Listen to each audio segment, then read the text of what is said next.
Hi. Today, what we want to do is we want to understand an explanation for what happened in our sticky tape lab when we pulled tapes apart. And the way we're going to understand that better is to think of Thompson's plum pudding model.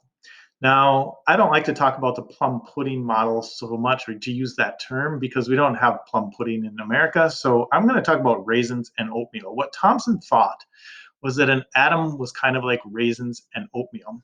And Thompson, in his experiment with the cathode ray tube, was able to get electrons out of the atom, and that was similar to being able to take the raisins out of oatmeal. You can just pick each raisin out and move it someplace else.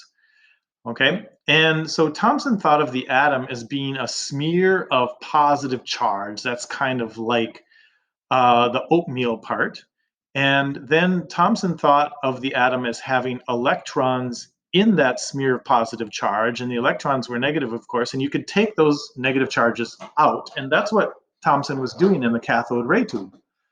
And so we're going to use that model of the atom to explain what is happening in the sticky tape lab. If you look at the left-hand drawing, this is the before drawing. This is two pieces of sticky tape. There's a top and there's a bottom. Now, I've drawn in the electrons, 2 electrons in each.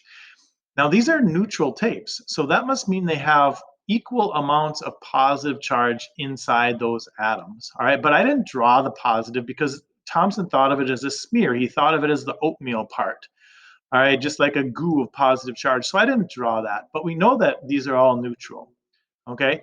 And so that's my first situation before the tapes are put together, but then we put the tapes together. But the funny thing is when we put them together, for some reason, one of those tapes became positive and one of those tapes became negative. All right. To be positive, you must have fewer electrons than there is positive charge. And to be negative, you must have extra electrons for your positive charge.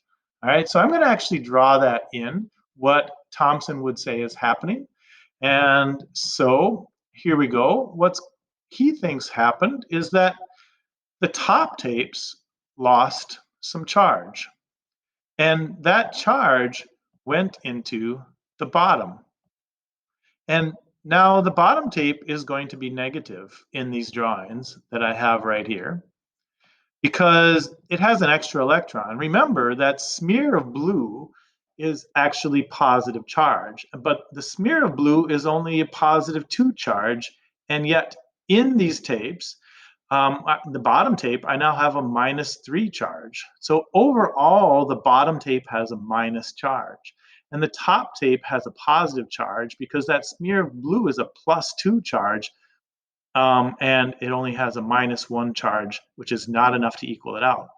So what happens when we rip these tapes apart now? If we rip these tapes apart fast, we know they attract. So that means the top tape must now be positive and the bottom tape must now be negative. And the only way that can happen is if those electrons that moved are left behind. And so I'm going to draw that situation here when these tapes are moved apart. All right.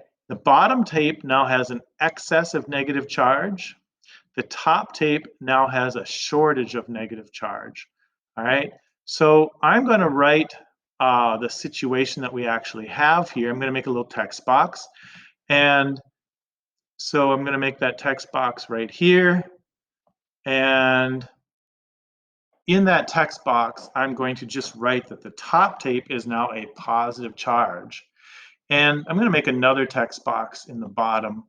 And I'm just going to label that the bottom tape overall is a negative charge.